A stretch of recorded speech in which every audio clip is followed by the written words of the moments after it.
Connie Owen is the director of the Kansas Water Office, the state agency responsible for water planning, policy coordination, and implementation of the Kansas Water Plan. Appointed in 2021, she leads statewide efforts to manage and protect Kansas's water resources while working with state agencies, local communities, and stakeholders to address issues such as water conservation, drought, and long-term water supply. Owen is a licensed attorney with more than 25 years of experience in Kansas water law.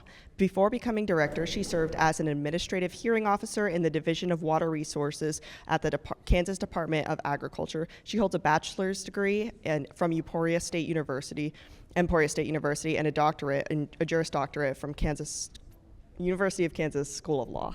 Thank you.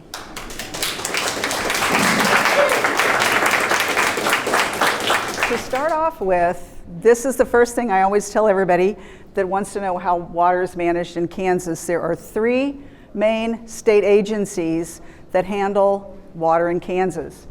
Where I work, where I'm the director, is the Kansas Water Office. We are not regulatory, we don't permit anything, we don't enforce anything. We are the policy planning and implementation agency. We create the Kansas State Water Plan that guides the direction and the priorities for what all the other agencies are doing and what we do. We're in charge of public water supply in reservoirs, and I'll talk about that a little more later. But the federal government has reservoirs in Kansas. The state of Kansas, through my office, has contracts to use water out of those reservoirs, and then we contract with communities, other entities, for the use of that water. For example, Johnson County. Most of your water comes from Water One, pretty much all of you, unless you're in Olathe, and that is through contracts with the federal reservoirs that we have with our agency. We coordinate with other state, local, federal entities, and we have an advisory board, which is by law. A lot of agencies don't have this kind of thing. This advisory board is called the Kansas Water Authority.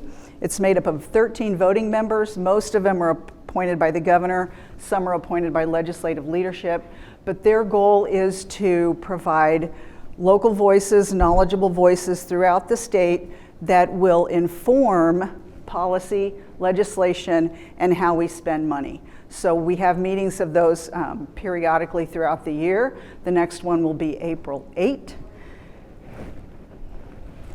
That was one agency of the 3. The other 2 are the Kansas Department of Health and Environment, and they regulate, permit, enforce water quality. They're in charge of taking the federal laws that EPA has, Safe Drinking Water Act, Clean Drinking Water Act, and implementing those on the state level. The Kansas Department of Agriculture's Division of Water Resources, DWR for short, they're in charge of quantity, water rights. Who gets water? And we'll talk a little bit more about that. So we have the Water Office, not regulatory, the other 2 are, and we work in cooperation and collaboration pretty much on everything that we do. Just real quick look at the Kansas Water Plan. We last updated it in 2022. There are 5 guiding principles, and those guiding principles are listed here. Conserve and extend the High Plains Aquifer, and I'll talk more about all of these things. Secure and protect those reservoirs. Improve the state's water quality. Reduce vulnerability to extreme events, drought, flood, climate change. And increase awareness of Kansas water resources. Education, kind of what's happening here today. So we have a big component of outreach and education in my office as well. And part of our strategy and part of our statutory structure involves grassroots voices. I mentioned to you about the advisory board, the water authority. We also have regional advisory committees. As you can see the little map down here, you don't have to see specifics, but it's divided into 14 regional planning areas, the state. Each one of those has a local committee of volunteers that meets and identifies their issues, their needs, their priorities. I have a staff member that staffs those committees, and that informs, that comes up through that advisory board to our office, to the state agencies. So we are the only state agency that by law has to have this grassroots input, and that's very important when you're talking about how to figure out what to do about water issues. Okay, a few fundamental facts to get things started. Precipitation. This is the story of Kansas. We are a split state when it comes to water and water law. The green areas over there to the east, where we are, get a lot more precipitation and have a lot more streams and rivers and surface water than western Kansas does. So we have one kind of water law for all this different strategy, all this different geology and hydrology. This area acts a lot more like eastern Kansas, eastern United States. Lots of precipitation, lots of surface water. Out here, they don't have the precipitation. That's what this shows. They don't have all the surface water. They rely on groundwater. They rely on the High Plains Aquifer. That's it. They get some precipitation, but that's not enough to support the economy or the communities out there. So we have two very different hydrological models across the state. When we look at what do we use water for, this is a map that shows the kind of use that is made of water, and the size of the circles indicate how much. So blue, irrigation, agricultural irrigation. Not surprising, a lot of that in western Kansas. And again, that's coming from that aquifer, from the Ogallala Aquifer. The red is municipal. So you can look at those areas and you can see where the municipalities, the larger municipalities in the state are located. And that's reflected in that. The other uses that are reflected here, industrial, recreation, stock water, there are a number of different kind of uses recognized by the state of Kansas. But those are the two biggies, and that really gives you a sense of what water is used for and how much. Now, Water Law 101. This is all I'm going to say about water law. Like I said, we're covering a lot of bases, but to understand some of the water issues we have, you really need to understand how do you get a water right, what is a water right in the state of Kansas. Our system is a first in time, first in right. It's called prior appropriation. We borrowed it from all the other western states. It's designed for shortage. It's designed knowing there will be times of shortage, because what that means is when there's not enough to go around, who gets priority?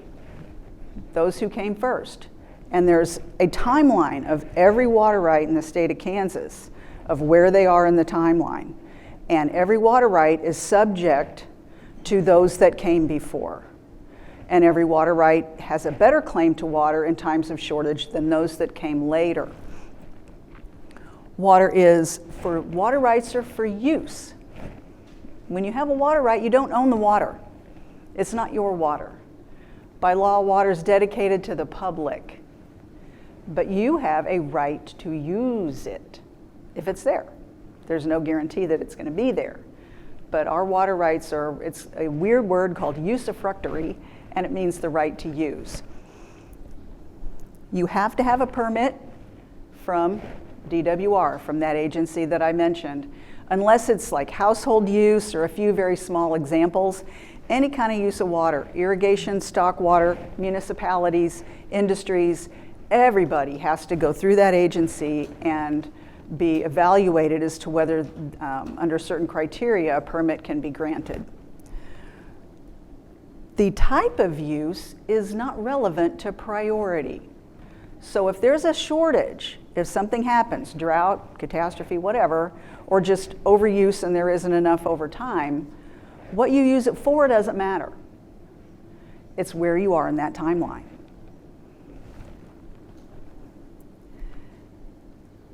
The chief engineer, who is the head guy at DWR, by law, the chief engineer is the individual that's responsible for all the water rights. And this system allows the chief engineer to oversee allocation, and try to determine, is there, when someone makes a request, is there enough to go around? And will it hurt anybody that came before when somebody wants a new water right or to shift a water right? It's also the chief engineer's job to regulate in times of shortage. So when I mention, okay, let's say there's shortage, a senior water right is not getting enough water, and they're saying, hey, that junior down there is using water and I'm not getting it because they're using it up before it gets to me. Well, that's called an impairment complaint. So the senior water right owner gets a hold of the chief engineer and files an impairment complaint. Chief engineer investigates and finds out, is that true? Is this senior user being shortchanged because of junior use? If the answer is yes, then it's the chief engineer's duty under law to what's called administer that junior water right, to cut them off, work something out, do something to see that the senior water right holder gets their water to satisfy their water right. An example of an impairment complaint, and I'll mention it because this is a real big deal, but not in Johnson County. but it's been years and years and years in the making, and it illustrates how complicated some of these things can be. This is in, I don't know if you can see the map down here, but this is an area right here, south central Kansas. There's the Quivira Wildlife Refuge, National Wildlife Refuge, owned and run by the U.S. Fish and Wildlife Service. And the Quivira water right for their refuge is really old. And so it's very senior. And over time, all these little red dots of irrigation operations were allowed to come in. So chief engineer many years ago was saying yes, yes, yes, yes to requests for these irrigation rights to come in. This area is over appropriated. A lot of those yeses should have been nos, frankly. And so you have too many straws in the glass of water. Quivira has been fighting for years to satisfy their senior water right. But as you can imagine, it generates a lot of controversy and a lot of dissension and political concern. And so what has happened is now there is an effort to try and collaboratively deal with this, because there's no doubt about the fact that Quivira has the senior water right and they're entitled to have it satisfied. But there are efforts now to try and come up with creative ways to help the other uses adjust and modify so that everybody can end up okay to some degree. Many of these, if we were to just go oldest to oldest to oldest to oldest, they'd just be shut off completely. So you can imagine all these irrigation operations that are the lifeblood and economy of these communities just say, no, you're done, no, you're done, no, you're done. Well, that's a pretty unworkable outcome, even though that's what the statute envisioned. So there are efforts to try and come up with a collaborative way to deal with this. It's been going on for years and years and years, as you can imagine. So sometimes these principles seem very straightforward, but in execution they can be very, very tricky.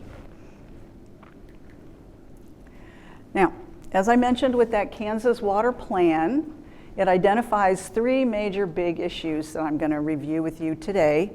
One is groundwater depletion in the west and sedimentation of reservoirs in the east, and water quality contamination statewide.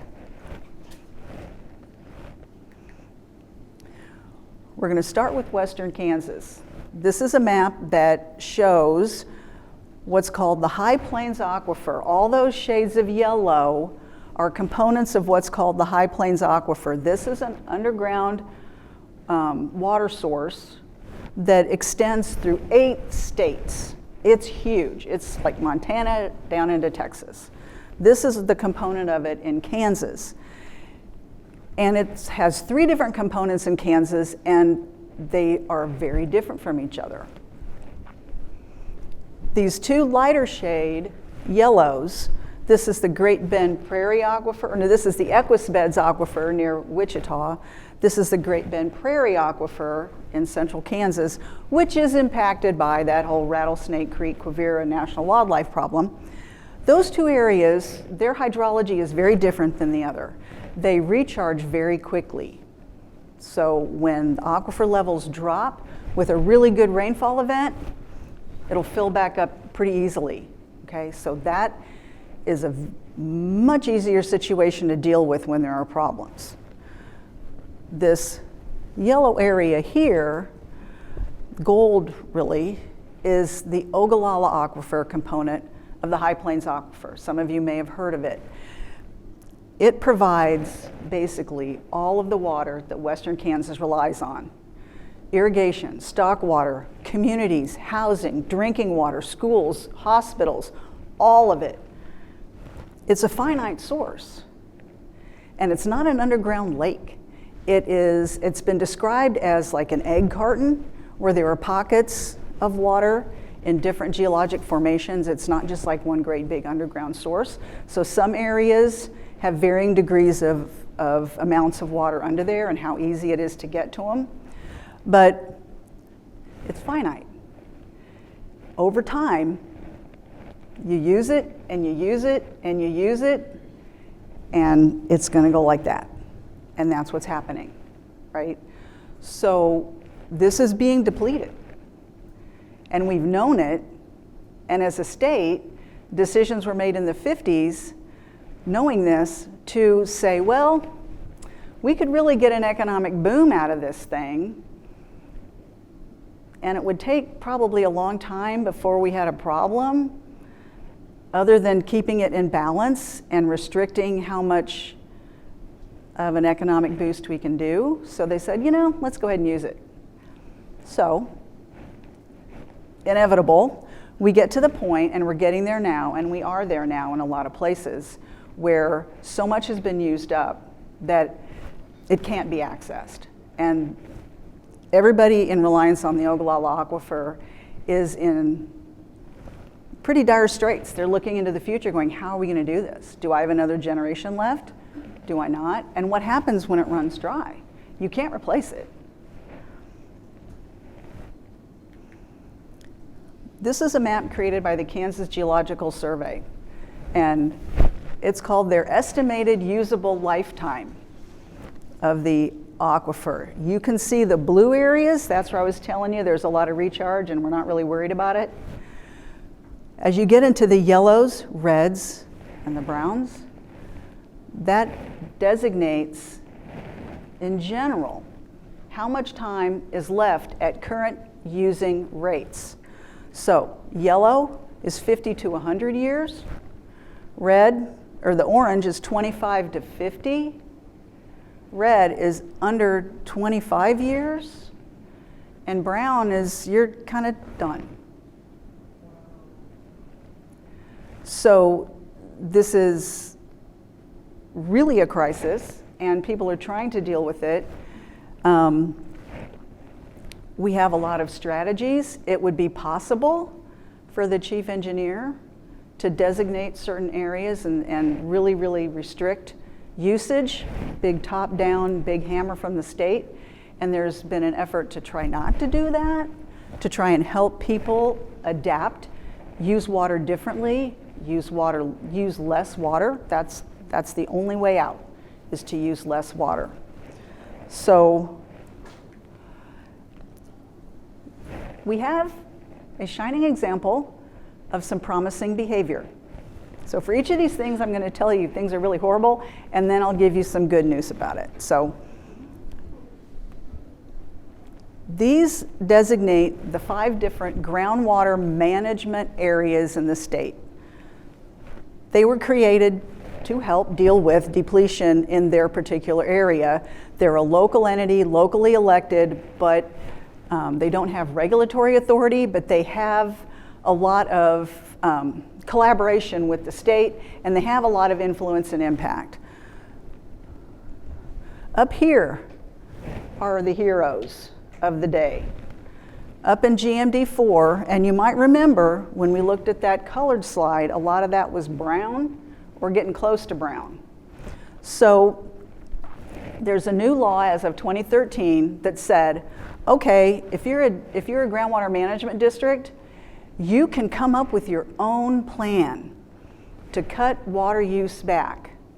The state won't come in and tell you what to do. You can design it, but then you have to have state approval for it. And the state can't change it. The state can't say, oh, good thinking, but no, we really need to do X. So that gave local people a lot of comfort that the state wouldn't change what they wanted to do and come in and tell them to do all kinds of stuff they didn't want. So these are called Local Enhanced Management Areas, LEMAs is the acronym. And the first one was up there, that little orange area in GMD4. They were the first ones to give it a try. And then a few years later, because that was going well, basically all of the yellow, most of the district, followed suit. And now you see Western Kansas GMD1, the green area, now they're doing it too.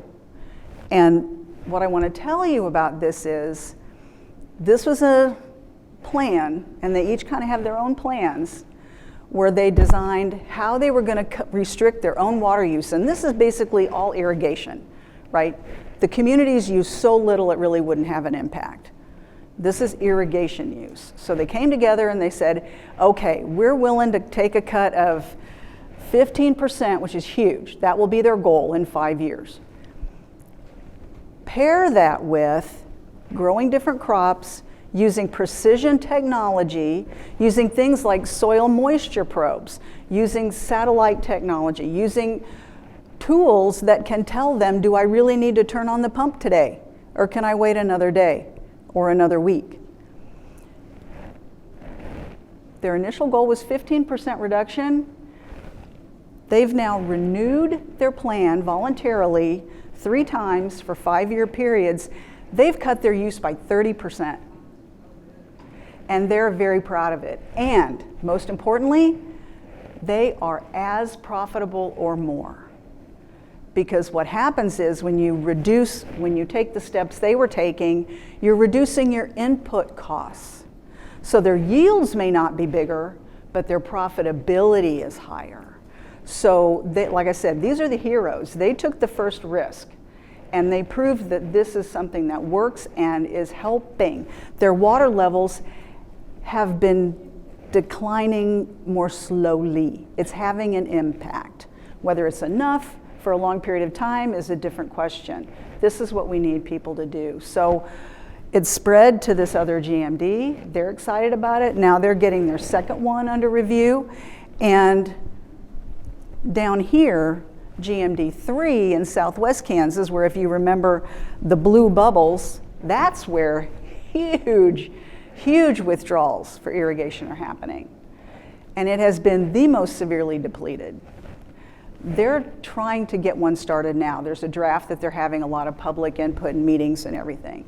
So it is an important step in the right direction, and we need to applaud that, and we need, as a state, we need to support it, and most legislators do. And GMD3 is where the meatpacking plants are, the feed lot, that explains the larger amounts?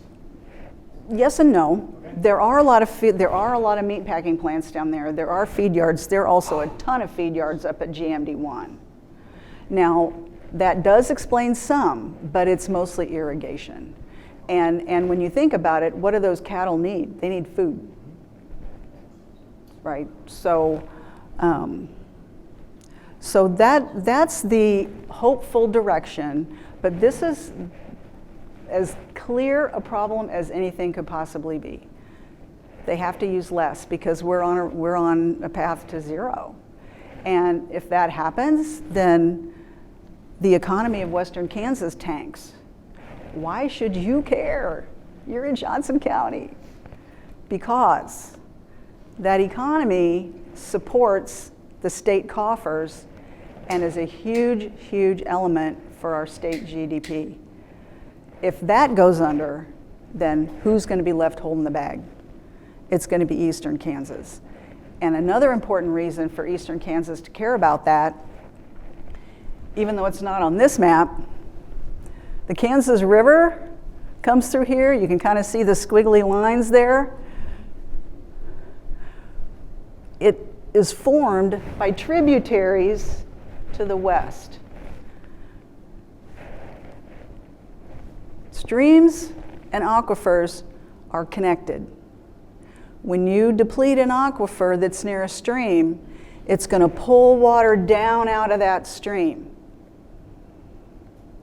And we have portions of the Smoky Hill River that feed the Kansas that are drying up because of aquifer usage. So the water we rely on starts out there, some of it. So that's a reason that we need to be concerned. If you said in southwest Kansas, they're just trying to start something. If they do nothing, will the state eventually come in and make them lower their water usage? That is a very good question. And yes, so here's the current landscape of that. A couple of years ago, the state passed a bill that said all 5 of you GMDs have got to identify your high priority areas, and you got to come up with a plan to address whatever your problems are. And that plan is subject to approval by that chief engineer, the head of DWR. That deadline is this coming July. The law says if the chief engineer determines that the plan's not sufficient there are standards like improve by so much and so much over so many years. If the plan's not good enough, then the chief engineer is authorized to take whatever measures he can legally take. He can legally require restrictions. So there is a hammer, if you will, in the works right now. So yeah, that's a really good question. And that's why they're getting busy trying to figure it out, because they don't want the state to come in and do it for them. But yeah, that's a really good question. Okay, that was the Ogallala Aquifer being depleted. Big issue number 2 is our Kansas reservoirs and what's wrong with them, and it is also a shrinking supply, but there's some good news on the back end. These are the major reservoirs in Kansas that provide drinking water. They look really small, but they're not, and they're really important. And the federal reservoirs, as I said, the Corps of Engineers, the U.S. Army Corps of Engineers, built them. The federal government owns them. The state has bought storage in those reservoirs that we then contract out for use. These reservoirs provide drinking water and all the water you need for whatever for 2/3 of the population of the state. So when you think about that, where's the population in Kansas? It's on the eastern side. And these reservoirs are needed for 2/3 of the people that live in Kansas. So super important. And the source of water for Johnson County. When reservoirs are built, they have an inherent problem. And it's not a design defect, it's not a mistake, it wasn't unknown. But when you have a flowing river that naturally is carrying sediment, picks up dirt along the way and moves it along, and then you stop that with a dam, that sediment is going to settle out. And over time it builds up. And it can build up. What's it going to do? It's going to take up space that used to be space for water. So the space you need to store water is going to shrink because of sediment buildup. When these reservoirs were built, they were built with like 40, 50-year lifespan imagined. They knew it. They knew that was going to happen. I guess they figured out we'd figured it out by now, but now we're trying to figure it out. In this area, in all of northeast Kansas, everything that takes water from the reservoir systems along the Kansas River relies on Tuttle Creek. Tuttle Creek Lake is the workhorse. It's around Manhattan, if any of you have been out there. And Manhattan, Topeka, Lawrence, Johnson County, we need Tuttle Creek Lake. This depicts the storage originally, and the brown depicts sedimentation. Here's Tuttle Creek Lake. It's about half full of sediment. There is no silver bullet. There is no known, oh, we need money to go do X. Here's how to fix it. And this is a problem nationwide and globally regarding reservoirs. If we don't do anything, by 2070, this is what our sedimentation is going to look like. And Tuttle's, we got that much left, right? So that's pretty unacceptable. So what are we going to do about it? Oh, as if you needed another representation. Originally, this was Tuttle. Right now, that's Tuttle. I used to drive across it for work. I used to live up in that area, and I used to drive across water. And that bridge doesn't span water anymore. So, what's the good news? This is the promising part. The Water Office with the Corps of Engineers, because remember, these are their reservoirs. We can't do anything to them without them being a part of it. We got together, and it took years. These things take a long time, but the idea was thrown out there about there's a technology that they use in harbors and waterways. Maybe we ought to try it in a reservoir. And it's called water injection dredging. Now, some of you may be saying, why don't you just scoop the sediment out and dump it someplace else? Well, we did that. We did that with John Redmond Reservoir about, 10, 12 years ago maybe. John Redmond provides the cooling water for Wolf Creek Nuclear Power Plant. So that's why they started with John Redmond. It is extraordinarily expensive, and it's only temporary. You scoop sediment out and you put it someplace else, it's going to keep coming in. I think we bought about 3 years and millions of dollars. So we need something other than that because we can't afford it and it's only temporary. So, water injection dredging. This is a picture of this dredge that was the result of years and years of talking, begging for money from the state legislature, begging for money from the feds, working with the Corps, designing, hiring. It's cool. It's working on something for years that is very intangible, like aquifer depletion. It's really cool to finally see something that gets built and is out there doing something. This started operations last September, and this is what it does.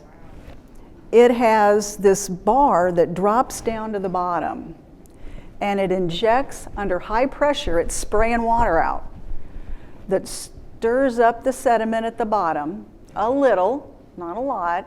It doesn't just create turbulence everywhere, but it stirs up sediment at the bottom so that it will, for physics reasons I don't understand, it creates a density current that then flows down low and moves. And this dam at Tuttle is designed with a low level outtake. So here's what it does. You stir it up and then it flows through, and the idea is that more sediment then is going to flow out with the water that already flows out of the dam. Mimicking, ideally, what would the river be doing if it wasn't dammed? It's not intended to just blow out the sediment. It's basically intended to try and kind of keep it from getting worse. But this technology has never been used in a reservoir. We're the first. And it's really cool because we have entities across the country and even around the world. We have a university in the Netherlands that's really watching this. If this is helpful, this is going to really be amazing. And initially, it looked helpful from that first dredging period in September. It appeared to move sediment, and the initial measurements for water quality downstream, because everybody's worried about what's it going to do downstream, they were within permitted limits, looked like it was going to be okay. All of the actual calculations and data and analysis are still underway. We have one more 10-day dredging period this spring that will be March 17 to 27. If you want to go out to Tuttle Creek Lake, you can see this thing out there doing its thing. And then there will be another one in the summer. So we had those three different, we had fall, spring, and summer, because different seasons have different responses and biological concerns. So this is being heavily studied, heavily monitored to make sure that it's not a bad thing for wildlife and ecosystems, make sure that the communities downstream that take water from what comes out are okay. But it's really promising right now. So we're hopeful that that will be something that proves to be a workable solution, and then that we would get the funding to actually do this on a regular basis for where it works. Now, not every reservoir can do this. We're also looking at a new technology for what I was mentioning, John Redmond Reservoir, that cools Wolf Creek Nuclear Plant. And that has a dam with an outlet that's up high, so this won't work. But they're looking into what's called hydrosuction, which is kind of like siphoning gas out of your gas tank. I mean, literally, it just takes it up over the top. So we're working with the Corps to try and explore if that's another tool we can use. Again, that's another picture, kind of how they do the testing and pictures of it. Now, okay, so we've had aquifer depletion, we've had reservoir sedimentation, water quality. And I know I need to probably speed up because I know that there may be some questions. Water quality concerns, I won't go into those too specifically here because that's not my area of expertise. That's the Department of Health and Environment. But these are slides that they've created that I think depict a problem. There's surface water problems and there are groundwater problems in terms of contamination. This is surface water problems called harmful algae blooms, HABs. And these are areas that from 2010 to 2020 were identified as to where these are. What happens if there's nutrient runoff? Largely, it's from nutrient runoff or from animal manure. It can get into a water body that sits still in the summer. Algae grows. When the algae dies, if it's this kind of algae, it creates a toxin. And so there can be lakes that are absolutely closed. So you might take your boat out to Melbourne to go boating on a Saturday, and there may be a sign up saying, nope, can't use the lake today. Don't even let your dog in it. Groundwater concerns, the major one that's getting a lot of attention right now is nitrate contamination, which also comes from the same kind of nutrient runoff from agricultural practices when people use more nutrient than their plants need. The plants need it. It's helpful, but when there's too much, it seeps down into the groundwater. These are areas across the state where it was getting worse, and the darker, pinker, more yellow is where it's really, really bad. And this is exceeding the safe drinking water standards. We have 200 communities in Kansas whose public water supply exceeds the safe drinking water standards for nitrates. So there's a lot of interest now, finally, in trying to get a handle on this. The reason these things aren't like regulated is because we can't. At the federal level and the state level, there is no authority to regulate these things because they're non-point source pollution. All of the regulation that exists is for point source. So if you picture a pipe coming out of some wastewater treatment plant or some industry, and a pipe is dumping water into a river, yeah, they can regulate that. But this kind of thing, where it's chemicals used on land, is a non-point source, so we can't regulate it. So that's why we have to try to do incentive payments and all kinds of cost share things for land use practices with varying degrees of effectiveness. So I'm glad to see that this is getting a lot more attention now. So maybe we'll be able to deal with it a little more effectively in the future. I'm going to speed past these, but what these depict is these small communities that have mostly nitrate contamination. They're not supposed to use it. KDHE, although they can't regulate the use of the contaminant, they do have the obligation to come in and tell the community, you can't give people this water. This is dangerous. You got to fix it. You can't use this water in your public water supply. Well, to build a plant to fix that, to address the water quality problems, is way more than most of these communities could ever dream of paying for. This little community of Everest that is over here, kind of where we are in Northeast, that would be $4,000 per every man, woman, and child. They have a population of 276, right? They cannot build $1 million project. And these others show similar things, and it's all over the state. It's not just east, not just west. That was water quality. Now, mention a few things. Extreme events, climate change. These are some maps that this is a precipitation map that shows the change in precipitation since 1901, the change in patterns. And if you've lived here, I grew up here, you see the patterns are very different. They're very different than they used to be in terms of precipitation.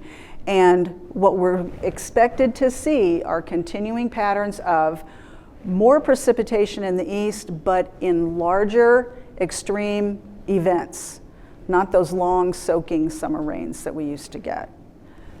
And when we look at temperatures, well, duh, everybody knows things are getting hotter. And this shows the progression of the average temperature in the United States. And of course we're getting warmer. It's going to be 80 some degrees out there today, right? The west part of our state, which is in dire problems because of their depleting groundwater, they're going to get hotter and drier. And all of this kicks up more wind and fire danger and all kinds of things. So check this out. If you didn't see this in the news, in March 2025, anybody that drives to Colorado on I-70, you would have gone through this thing that day. This is out in northwest Kansas. And this was a dust storm that was so quick and so intense and blinded people so bad that it caused a 71-car pileup. And like 8 some people died. They couldn't even get first responders out there on site while it was happening because they couldn't see. It was too dangerous. They had to go the next day to try and help people. Why did this happen? Well, because land use practices that some people are still using, that were being used before the other Dust Bowl, where you don't deal in soil health, you don't have roots year round, you don't have cover crops. That's a whole nother discussion. But there's a method of how do you treat your soil and what do you grow in it and how do you make it healthy and alive. If you're just, disking it every year and planting it and disking it and planting, it's dirt. It's fine, it blows around. And you pair that with the effects of climate change with greater heat, more dry, and these intense winds that we didn't used to get. That's what happens, right? So I am hopeful that some of these things will translate into decisions, behaviors, policies, laws that move us in the right direction. A few additional things I'll mention, I'm almost done. Other topics that I'm not even going to try to get into right now, but those aren't the only ones. Okay, data centers, everybody's asking about data centers. What's going on with that? They're showing up all over the place. PFAS, forever chemicals, is an issue. Again, climate change impacts. Political shifts. Okay, we got glyphosate standards. Are they good? Are they bad? Are they restrictive? Are they not? Federal loosening of clean air and clean water rules. Federal de-emphasis on combating climate change. These are issues, and this is a good one. That's why I have a little plus by it.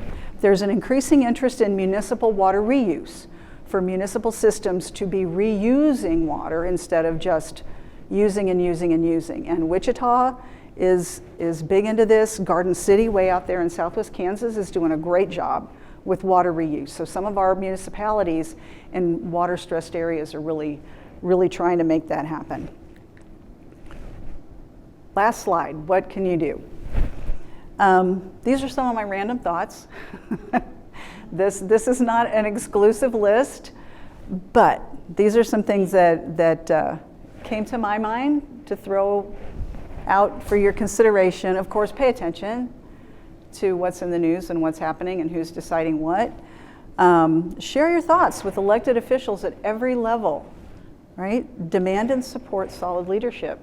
Elected officials don't hear from their constituents very often at all. You might think they do, but they don't. And if they get a phone call, if they get an email, that's kind of a big deal. So use your power, whatever you think ought to happen. I'm not here to tell you what that ought to be, but you have a lot of influence if you will send an email or pick up the phone. Stand with science. Thank you, academicians. We need you badly. Don't go away. Don't give up. In everyday life, try to use, just in anything, use a little less water. Remember, we've got those reservoirs filling up with sediment and we haven't quite figured it out yet, like at all. So we all need to be used to using less. It's just going to be a good thing in the long run. Reduce your use of plastics. It should go without saying. Reuse, recycle. Don't wash your car in your driveway. This is one of my little pet peeves. It's like, especially around here, Indian Creek's right there. And the chemicals, there's even a spray on the culverts that say, pour no waste, drains to stream. Those car washing chemicals in your driveway are going right into the creek, right? Not good for the deer and fish and birds and other animals down there. Know about the chemicals you may be using in your life and on your lawn, okay? Just because they sell it in the store doesn't mean it's a good idea. Reduce your reliance on fossil fuels. And then finally, even though the bottom one's kind of cut off, it's like attend local meetings of interest and share your thoughts, right? Maybe these are city meetings, county meetings. Maybe there's a nonprofit you're interested in. Go and see what they're about. Maybe you want to, support what they're doing or at least know about it. Town halls, if those are happening, show up. It can seem kind of intimidating, but believe me, the people that hold meetings when they want to hear from you, they really want to hear from you. They really do. So maybe they won't agree with you and they'll end up wishing you hadn't come, but that's part of why you need to go, right? So anyhow, that's rapid fire hose method. I appreciate you listening to me on such a beautiful day, and feel free to get a hold of me. Again, these slides are being saved so that you or anybody else at the college can access them whenever you want. Are there any questions? I think I have a few minutes for questions. Bring by with the microphone. Oh.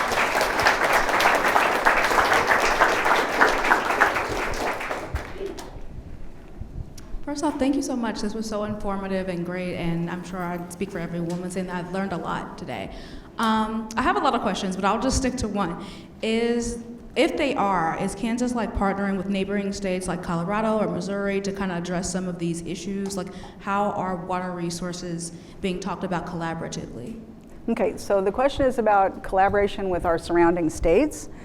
And one thing I did not put up there, because I just had to draw the line somewhere, but Kansas has agreements, federal, official, sanctioned, they're actually force of congressional law, agreements called compacts with our surrounding states for particular rivers. So we have a compact with Colorado for the Arkansas or Arkansas River, depending on where you live, and the Republican River that comes in from Nebraska. So we do have those where we have rules that we have to comply with, that we've agreed to.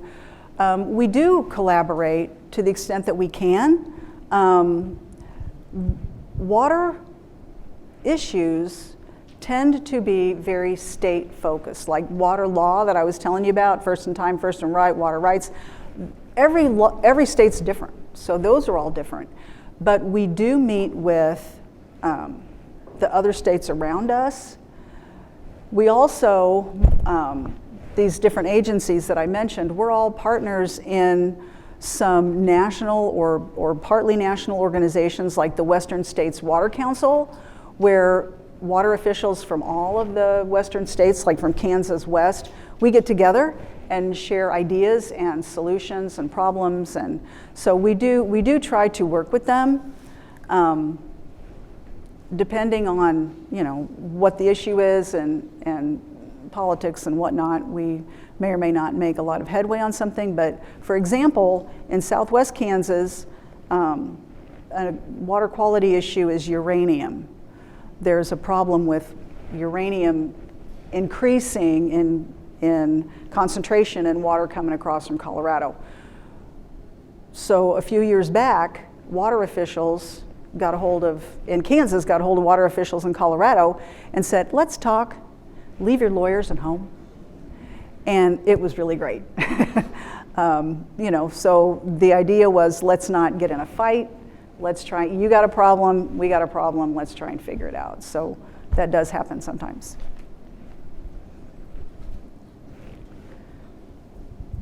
I am curious what the dredger is doing when it's not being operated those 2 times. What is the dredge doing when it's not operating? There's another word for it, but I call it dry dock. So it has been demobilized, that's it. And it's taken apart and it's waiting at Tuttle, I think, or it may be back at the dredge works. It was built actually in Topeka. So it's off the water and is waiting for the next operational cycle.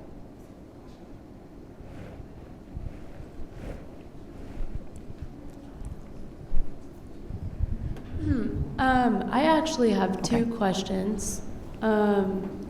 So you said it costed millions of dollars to dredge a lake like traditionally. How much does it cost with the new dredger? Oh, that's a good question. I didn't compare those. The water injection dredging, the total cost of that pilot project is $9 million. The state put in 2. Okay, to build it or to operate it per All of that. season? Sorry? All of that for the 3 Okay. demonstration dredging periods. Okay. To build it and to run those 3 periods. Okay. Thank you. 9. million.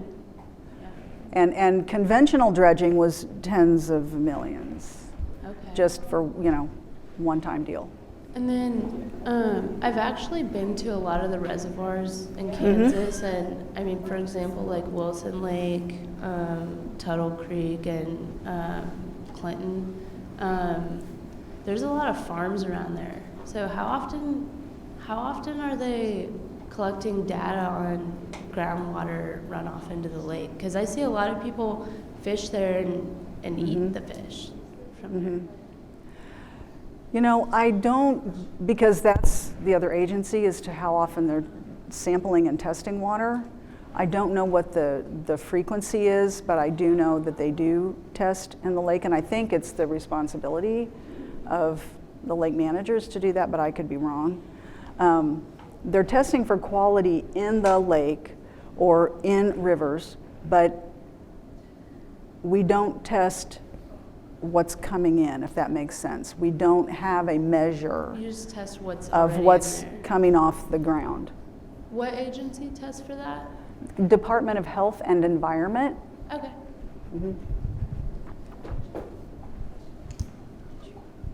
Just one more. I think we've got over on that list over here. Oh.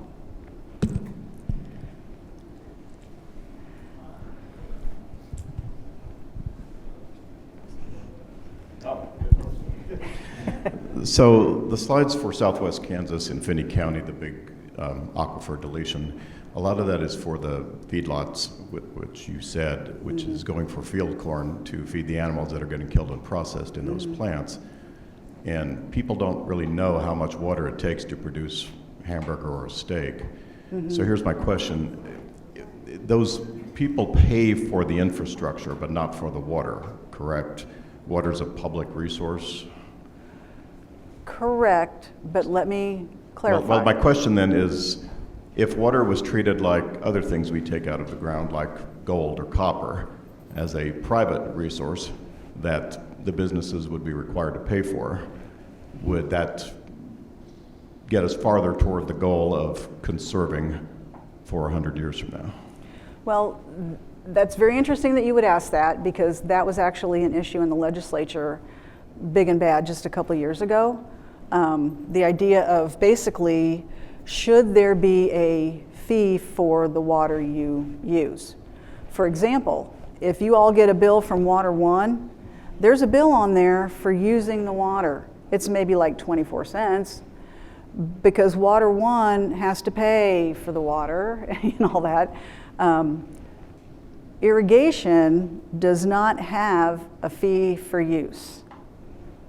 Now, if the irrigation is in a groundwater management district, I showed you those 5 districts, those districts assess a fee locally to the irrigators. But it's for the district. It doesn't come to the state. And it's only for people in the district that are irrigating. So there is not currently any fee statewide that irrigators need to pay to basically pay for the water. And that was a big discussion a few years back when they were looking for additional sources of revenue to help pay for water needs, and that did not go forward. Does that answer your question? Yes, it did. Thank you. Awesome. Thank you guys so much for Thank you, coming to this. everyone.